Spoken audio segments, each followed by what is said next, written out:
to a Celtic state of mind. I'm Paul John Dykes. Tonight I'm delighted to be joined by Brian Degnan. Welcome back, Brian. We're here for the big European night. Well, we're talking before coming on live just how this season already feels different. At points last season, there was a feeling of dread on game day. Not getting that tonight, not getting it just now. Not counting my chickens either. We'll have a wee look through the teams. Now, we are joined by Lawrence Conley.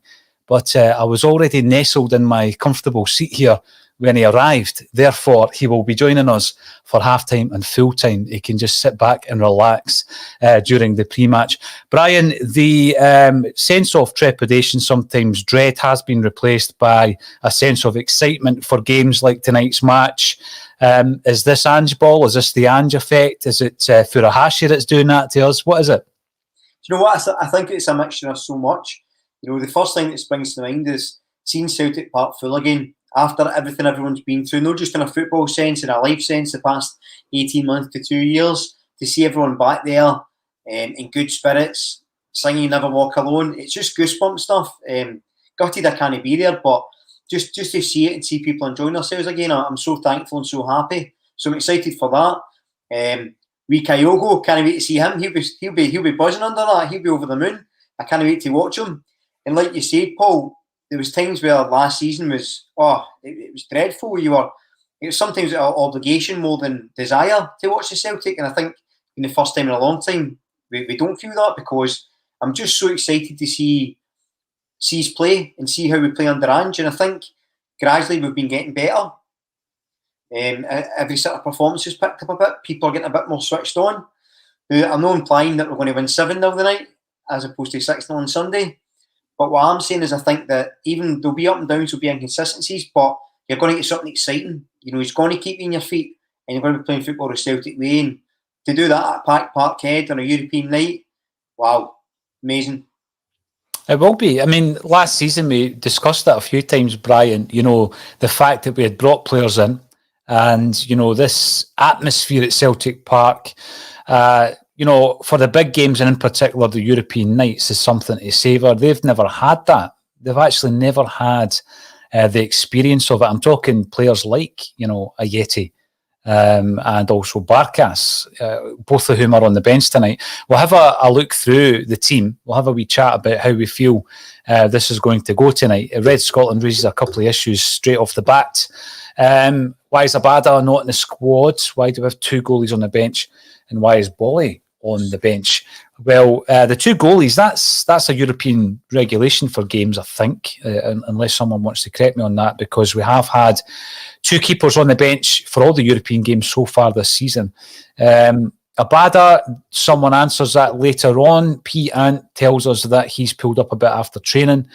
So he's just been rested for the weekend after a lot of football in a short period. Sometimes forget he is only 19. Obviously coming in, you know, playing superbly well so far, Brian, but sometimes you can forget he's still a young man, so he's perhaps being rested with a pull, a muscle pull or a strain. The other one, of course, is Bolingoli, who's on the bench, but we will talk about that as we run through the team. So first off, Joe Hart has come in, he's cemented himself, without any shadow of a doubt as Celtic's number one. What are we going to do in terms of the goalkeeper situation, Brian? Offload Barkas, keep Bain as a number two, and loan out Hazard? Do you think that's the way we'll go, or do we need to keep Hazard in the building as well? I suspect Hazard will go on loan. I think they probably want to see how he does over a full season. Barkas is still a sellable asset. To be fair, although he's had a nightmare time at Celtic, he's still highly rated in Greece. I think there's teams in Italy looking at him, so he'll go, I would imagine. Maybe whether it's a loan, be an option to buy, or just buy outright. I think Bain will probably be back up for the moment, but I suspect we'll get another keeper on loan, or maybe a free transfer or something, just as another option. Because I think the boy Duhan would be good to look at and see what he can do as backup, but I think he's going out on loan as well. I've been led to believe so. Yeah, the goalkeeper situation is interesting, but I wouldn't be too concerned about having two goalkeepers on the bench, because Barkas likes to play centre mid anyway, doesn't he? He hates being a keeper, so he might be a surprise asset centre attacking mid when is the game. I remember many years ago, actually, and I was up at Lennoxtown for the first time ever, Brian. And I'd gone up there to do my first ever interview for my debut book, and the first interview was with none other than Danny McGregor. So I got asked to go up and speak to him at Lennoxtown. So you can imagine sitting there like a wee laddie waiting to meet his hero. And the reception area, there was a wee stairwell, and Danny was up the stairs. He was sorting out passports, actually, for the young guys who were going away on a pre-season trip. It was near the end of the season, and we were playing Hearts the following day. And it was the game when Zheng Zi scored that belter of a goal at Tynecastle. We were wearing the Bumblebee kit. This was the Friday. The game was on a Saturday, I think. And Danny McGregor appears over the bit of the mezzanine area, like God peering down at me with a big white beard. And I just thought, wow, I've arrived. But the point of this story is, outside on the training pitch was, 7-a-side game, perhaps. And Robbie Keane was on the pitch. I remember that because he was tiny. But Arthur Boruc was playing outside. He was playing outfield, running riot, kicking folk and all that kind of stuff. So yes, it wouldn't be the first time. But as you say, there is interest. Apparently, the Greek press are reporting that there's interest in Greece and also in Italy, with Barkasi's preferred move would be to Italy. Celtic are looking at a loan with an option to buy. Just obviously get him off, not completely off the wage bill, but get him off the wage bill to a degree, with a view to selling him on, like we did with Jack Hendry, who obviously spoke about that during the week as well. But Joe Hart, how impressed have you been since he came in? I know he let a couple of goals in against tonight's opposition in his debut, clean sheet against Dundee. Before we came on, you were talking about how impressed you were, where sometimes he just needs to get the ball out. And so rather than try a tippy-tappy pass, he'll just boot it. I think that's sometimes necessary at any level, Brian. Absolutely. It's one of those things, and I've been harping on for the start about Angie's system and the players you need for it. And, I think I've been sort of vindicated with that, because you look at the style of play we're playing and how good it is. But the wonderful thing about Joe Hart and a guy of his experience is, and you said it yourself, spot on, if it is a bit dangerous, a bit touch and go to try and play the ball, just knock it out. And he's got that experience to take that decision upon himself. He's not going to panic and think, the gaffer wants me to do this. You keep it tight, he'll make the 10-yard passes. If the pressure's too much, clear it. And that's exactly what you want. You want it for a ball playing centre-half as well. If they're getting pressed too high, just knock it up. You can deal with it later. So he's got that experience, he's got the basics. In terms of goalkeeping ability, he's not had much to do, to be fair. But where I've been impressed is his presence. 6'5", still aggressive, barking orders at people, and as I say, that experience to sort of ease in defence. So where it's the fact that he's a really welcome addition, or we've just had a couple of nightmare keepers for the past year, I'm not sure. But regardless, I think he's done well, and if he keeps a clean sheet tonight and especially against Hearts at the weekend, then I'll be over the moon. I'm glad that people like Joe Hart and Furuhashi are going to experience that atmosphere tonight. I mean, it's going to be special. We're not there. Of course, quite a few of the ACSOM regulars are at the game tonight. I am still wondering how on earth I'm going to get to games this season and cover them. So I don't know if it's going to be a satellite on top of the motor, Brian, outside the stadium, but we will still cover every single game. Now, right back, Anthony Ralston, loads of discussions around various right backs who we may or may not be interested in. And when you look at the actual stats, the very, very simple and basic stats, this is the first time ever that Ralston has played 6 games in a row for Celtic. So he's been at the club for 5 years. This is the best run in the team that he's ever had.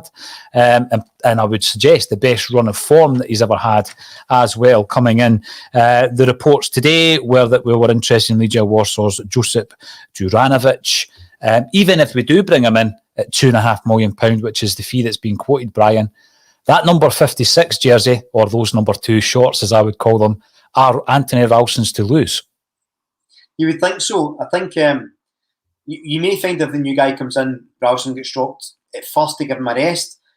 But what you've seen for Ralston, and what no one can ever take away from him, is his attitude's been absolutely brilliant. He's stepped right up. And I think that he's the type of boy that if a new guy comes in, he'll think, right, I need to keep improving because he's at my back. flip side of that is the new guy's going to have to step up and play really well and be consistent, because if not, Ralston's at his back. And he's shown a tenacity and an attitude and a desire to play for Celtic in that position. Whether his ability warrants it or not, he's there. He's been doing a really good job this season. So fair play to the boy. And I think it's brilliant to be in a situation where we've one of our own, and let's not forget he is one of our own. He's homegrown, young guy, Celtic fan, playing for the team he loves. And we've got another potential right back coming in. So it's competition for places. And listen, I think even the hardest critic of him has to accept that he's had a decent start to the season. And I've said many a time that I think the criticism of him comes from a place of people projecting their annoyance at the transfer policy and picking on him for it. Mm-hmm. And personifying him as opposed to actually the player himself. So delighted for him. Hope he scores another blinder, because wow, a couple of absolute screamers he scored. And I made a joke the other day and I said maybe we're playing in the wrong position after all, maybe get him up front, but that was tongue in cheek. But last time he comes up with the goods, fair play to him. Brian, I'm just watching. I've got one eye on the footage. Someone comes in actually to ask, where the game is going to be shown. It is on Celtic TV, yes. So very late in the day, there was an announcement. There was a PPV option to buy the game for £10. And we had a WhatsApp group discussion about, this is fantastic. Obviously, it's not something we'd be able to do at this moment in time with the broadcasting deal for domestic games, but it shows you the potential that there's a sellout game. Sell the game to a PPV audience in the UK. Fantastic. Sounds brilliant. But obviously, the contract that we have with broadcasters and indeed the league wouldn't allow us to do that moving into the new season, as brilliant as it sounds. I mean, exiled Celts, Brian, you live down south. It wouldn't be possible for you to drive up tonight. I know a lot of people do on the supporters buses from Ireland. We've got a massive fan base in New Zealand, in Canada, in Australia, in the States, and now in Japan, who might want to tune in. So, yeah, it's going to be good. We're going to watch, you and I, we're going to watch the game, as is Lawrence, who's sitting across from me here at the table. He is in the building. The big man will be back for the half-time. But when you look at the goals that Ralston scored, I just watched them back there, and I've made this point before. If any young player came in, because you're right, he is one of our own, and he wasn't, I don't think, mentioned in the official press release when Celtic were bigging up their academy and the first team players who were part of that. I don't think Ralston was mentioned, but he should have been. If any player had come in and played the last 5 games the way that Ralston has done, we would be raving about him. If Dembele scored the 2 goals that Ralston scored in the last 2 games, we would be hailing him as one of the finest talents that we've seen in many's a year. But as you say, there's a perception. There's been a perception built up over a period of 5 years or so that he's not quite the player we thought he was going to be. But fair play to him. He's been professional in his application. I like when you look at the athleticism of him as well, he's a strong guy. I think looking at him in the warm-up there, he has trimmed a bit like Tommy Rogic. He looks in really, really good shape, Brian. And I hope he continues that tonight. Because, when he's scoring the goals, the joy in that guy's face because of the stick and the lack of game time he's had, it's infectious, and I'm delighted for him. Over the moon, mate, absolutely. And I think you could also say similar about Stephen Welsh in a way, because we're forgetting he's still only, 20? 21? 21. And he's 21, right? If he'd a 21-year-old defender we'd signed for Belgium coming in and put in his performances, we'd be saying, what a player we've got there. 21 years old, he's great. And I think it's almost a sort of, it's the same thing Jamie Forrest had for years, is that sort of never quite appreciating, because he's just a boy for Glasgow, he's just through the academy. It's a weird sort of attitude thing. I never really get it. I never get the criticism of a Forrest, for example. But as I said, back to Ralston, yeah, you're right. He's a big athletic lad, put himself about. He's adapted incredibly well to Angie's system. And if you think has there been another player that said the level of criticism he's had for the amount of games he's actually played for Celtic, like ignoring the fact he said 5 years, because he's been at loan a couple of times, has there been any other player that's played a handful of games, less than 12 games in total, that's received that level of abuse? No, I mean, and we know that we're sometimes going hard on players like James Forrest, and they're maybe underappreciated. And I think that he suffered a bit from that. One thing that I wasn't buying into was people comparing him to Anton Rogan. I understand why they were doing that. They were doing it because Rogan was one of these guys. He was a cult player, Brian, and we've spoken a lot about cult players because of the fact that sometimes it's a player who has got supreme skills but doesn't apply themselves, or it could be a player who applies himself and would run through a brick wall for you but doesn't have the supreme skill. And Rogan fell into that category. He was much maligned and much loved, and we look back on him as a cult figure. But I can't remember Rogan scoring a goal like Ralston did at Tynecastle. I can't remember him finishing a goal like he did against Dundee. So I'm not buying it. I just think that he's better than a lot of us thought that he was. And fair play to him. And as I say, when someone comes in to play right back, they've got a job in their hands to get the jersey off of Anthony Ralston. You're talking there about Welsh. I think that, if we're going to be balanced and we're going to criticise Ange where criticism is necessary, I think one error that he made was dropping Welsh for the game against Hearts and bringing in Beaton. That's not with hindsight. I think we said that at the time. Yep. I thought it was harsh when Welsh was dropped, Brian, and I'm hoping that he can continue to build a partnership with Carl Starfelt tonight again. I mean, have you been impressed with Starfelt? Do you think that he is bedding himself into the side? I don't know if I'd say I've been overly impressed. I've not had my party poppers out for him, but I think he's a good player. I think that once he gets settled a bit more, you'll see more of him. I think he made an absolutely brilliant tackle against Dundee, and it ended up settling up one of the goals. It led to the passage of play. So I think there's a player there, and I think he's certainly better than what we had. So in that metric, he's been a success so far, but I think it will take a wee bit of time. I can't say I've left watching a game saying, "Oh, this guy's brilliant. He's the next best thing." Not the way I have done with Abada or Kyogo yet, but by no means is he a bad player, and I think he's done well. I've yet to have that game where I go, the big man was solid. He really stamped his authority. Yeah, no, you're right. And at left back, Greg Taylor, who has played every game under Ange Postecoglou since his arrival. But there are two left backs on the bench tonight, quite unusually. Two left backs and Bolingoli. Again, they're much maligned and criticised, Bolingoli. And young Adam Montgomery. We've seen a wee bit of Montgomery, not much of Bolingoli. Do you think he will make an entrance tonight in front of a packed Celtic Park? Well, that will certainly be an interesting reaction. I hope no is the answer. I think if he does make an appearance, it will be because they want to try and shift him on. I suspect. I've said this a few times, and I hope I'm wrong. And I very rarely hope I'm wrong, but I definitely do this time.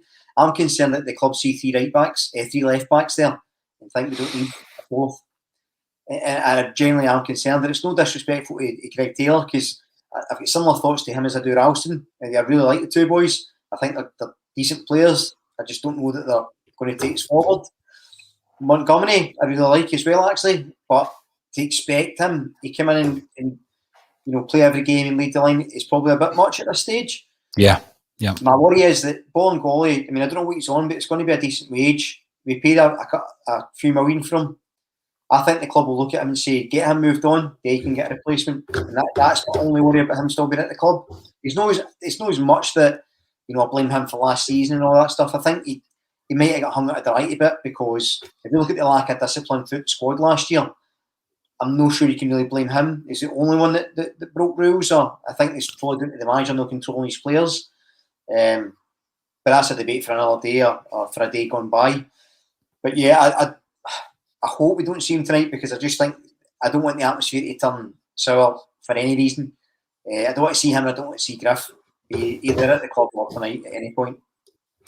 Well, that's fair comment. And I've got to pick up on what you said there about the left back. I think there's an element of that about the centre-half position as well, Brian. And I think that if we do bring in somebody like Ko Itakura, it'll be on loan. And I think also at left back, that would be I do reckon we'll bring in two loans. I really do. And I know that a lot of us have been saying, that short-termism has to stop. But because they're going to be looking at left back saying we've got three, we've got plenty to cover, and the same with the centre-half, I don't see us investing in two brand new players for those positions. No, I don't think so. And So I've been one of those people that's talked about loans being short-termism, but 2 loans to bolster your squad is different from 6 loans to try and get through a season. Mm-hmm. The fact is, if you've got an experienced centre-half, you've got, Wells developing, Julian still to come back, Starfelt to progress in the team, young Dane Murray, who I'm on record has been a huge fan of, I think can develop into a player. So having a loan deal might not be the worst thing, an experienced loanee to come in and, basically fight for competition for places while we develop some of these other players. Mm-hmm. There wouldn't be adversity in this instance and in that position. Left back, I would prefer a permanent transfer. I think you need somebody to get in and start to work in that system. However, if there's a player we get in and loan and does the job, I'll be happy with that as well. As I say, to echo my points about Ralston on the far side, if you get a left back in, he's going to know he has to be consistent because Greg Taylor will be training like a man possessed to get that jersey back. And that's exactly the attitude you want in the club. So when you're looking into the midfield and the fact that Rogic keeps his jersey, Brian, so it looks as though we'll have McGregor, and I'm going to be old-fashioned and a wee bit retro here, seeing how we've been talking about Anton Logan, why not? Callum McGregor playing at 6, Turnbull at 8, and Tommy Rogic at 10. That's the way that I think about football, right? I can't get away from that in number 2 shorts and number 3 shorts, but that's just my point of reference. So you've got McGregor, Turnbull and Rogic. Very impressed with that, not a diamond as such, but those 3 players playing in those positions against Dundee. Different test tonight, of course, but I'm hoping that Rogic's application is going to be as it was against Dundee. Very impressed with Rogic. Well, the D word that comes to mind is dynamic. The dynamic between the 3 of them was very good. You had McGregor sitting a bit deeper, but making the runs, the shorter passes, controlling the game. You had Rogic doing a lot of running, to be fair, but still connecting passes, looking for through balls. And you had Turnbull dropped a bit deeper with a longer passing. So that's a really strong dynamic across that midfield. KY Jolly reminds me it's a triangle. It's a triangle. You're right. To be fair, the way Postecoglou is playing, it's kind of anything to do. They're very free flowing, but see, with Turnbull dropping deep, I thought he actually had probably his best game, I would say, so far as Strange against Dundee. With his longer passing, Christie picking out Abada. I think that's going to suit his game better than doing the similar role to McGregor, trying to chase the ball and break up play, because it's not really his game. And Rogic, he's looking slim, he's looking trim, he looks up for it. And, you get him fit, keep him fit. What a player. When he looks motivated, and that motivated Rogic is a dangerous, dangerous thing. Mm-hmm. Yeah, you're right, and I'm keeping an eye, as I say, on the footage on Celtic TV, the stadium. Seeing the fans back. It's one of these things that, I never ever took that for granted. I'm going to be honest with you. I've always had that same sense when I walk into Celtic Park, where you can actually feel that energy. The atmosphere. I've always, taken a wee second when I've walked up just to take all that in. I've never ever taken that for granted. But, how much have we missed that? The sun is shining on the Celtic support tonight. You've got John Collins standing there, giving us his view on the game, and the Celtic fans will be in fine voice. As I say, there's loads of the ACSOM contributors at the game tonight. You and I are obviously, we're going to cover it. We're going to be taking the short straw, and we're going to cover it tonight. You look at some of the stats on Callum McGregor. This is going to be his 331st game for Celtic, his 76th game in Europe. He's already got 13 goals. He likes a goal in Europe, in European competition. Loved the impromptu huddle at the end of the game, Brian. He really has taken that captain's armbands, effortlessly, and he's looking every inch the captain of Celtic, isn't he? He's looking 10 feet tall. He's stepped up fantastically. And, I said before I wasn't sure if it might be too much pressure for him. He looked to be a bit jaded last year. I thought maybe adding that extra layer might be a bit much. But listen, he's took that slap me in the face with it, and I'm delighted because he's been excellent. The way he speaks to the press as well, the way he seems to talk to the players. And his performances under Ange have been excellent, whether it's been that deeper role, controlling the play, connecting the midfield and attack, or running in deep. Oh, there he is. The man himself, the man, the myth. Where on earth are you, Kevin? Where on earth are you? Are you in the bars? You're in the bars. You're in Bears Bar. I mean, where on earth are you? You're in your dungeon. Are you managed to break into the press box or something? No, I'm at my dad's. I was just checking to make sure I could get on it. Well, as soon as I saw you, I thought I'd bring you in. Right, I'll see you at full time, mate. I'll see you at half time. All right, I'll see you at half time. No problem at all. I thought he was at the game. I thought Kev was at the game tonight. There you go. I thought he was maybe breaking into the press box. But I don't want to start any rumours that we've got press access on Celtic Park. Right, Paul. It's very positive so far. Don't get in that way. Absolutely, yes. James Forrest returns to the starting lineup. Another impressive set of stats when you look at the appearances. He's now got 416 under his belt, 94 goals, 95 assists, and in Europe, 101 games with 13 goals. On the other side, Ryan Christie, I've said it before, his head is back in the game, and we're seeing the performances that we knew he was capable of, but we hadn't seen them as frequently as we wanted last season, Brian. Yeah, absolutely. I was very critical of Christie last year, and I think rightly so.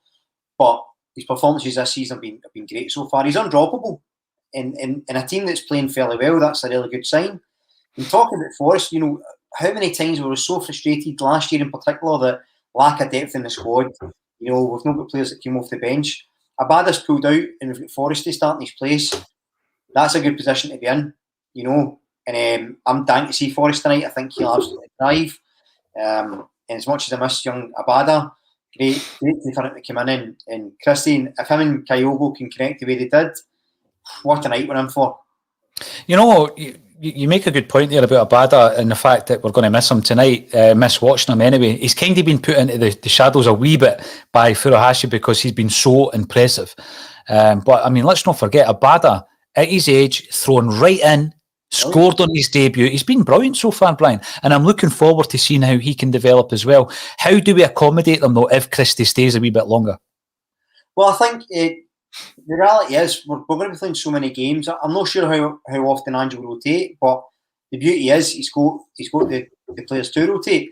And if you look at the way the system plays, with that front three, Christie, he can drop deep, connect, he can dive in if Kyogo pulls wide. James Forrest is actually quite effective in the left-hand side, cutting and shooting under this system, although he's naturally better, in the right. So it depends what you're doing. Also, they're overlapping. So any combination of that works. If we get, say, I don't know, we'll talk about transfers, about the boy Henry coming in, or even if it's Eddie still there, him, with Forrest on the left, Christie on the right, still works. Dembele still to come back. Mikey Johnson, we'll hopefully see some reaction of him at Ange. So there's a lot to be excited about in that forward area, and could we have said that a few months ago? I don't know. So we've been critical of the board for the lack of transfers and stuff, but I think the signings have been impressive. Maybe Urhoghide aside, who I'm not a fan of, but I think other than that, it's signed well. Abada looks up there. Kyogo's a hero. I said the other day in the group chat, it's maybe not the most eloquent way of putting it, but he's my favourite because I love him. Starfield's looking the part. Joe Hart at the back. So yeah, just super excited. And I say we're such a good position to have guys like Forrest to come on off the bench if we do have an injury. It's brilliant. No, it is. And I mean, it was one of the biggest criticisms last season. You're looking at the squad. We didn't have the width. We just did not have that width, Brian. You were watching Celtic playing through the middle, running out of ideas, no out balls. And now we've got a situation where Forrest and Christie start tonight. As you said, we've got injuries to Dembele and Johnson. They're going to be coming back. And of course, we've got Abada as well. So we do have the options that we certainly did not last season. Furuhashi, I can understand why he's your favourite. And hopefully tonight at a packed Celtic Park, we will see him in full flight. It looks as though we're just about to kick off, and the fans and the players are both applauding each other. And obviously, as well as getting back into the stadium, we must remember all those Celts and family members of Celts who have not made it through the pandemic. So, a moment to remember those people. And I think when you're at the football and the memories come back, Brian, being at the football with certain individuals, the emotions run high on nights like tonight, don't they? I'll be honest, I'm glad I never heard You Never Walk Alone in the background, because I think it might have tipped me over the edge. It's a lot to think about, and I say just so thankful that we're all here, we're all healthy. And thankfully we're all back at Parkhead as well, so absolutely brilliant. Superb. Callum McGregor's just given the team talk in the huddle. We're about to kick off the first half. We will be back at half-time, not only with Brian and myself, but also with Lawrence. And I'm going to invite Kevin and see if he fancies it as well. Enjoy the first half. Thanks, everybody, for tuning in, and we'll see you at half-time.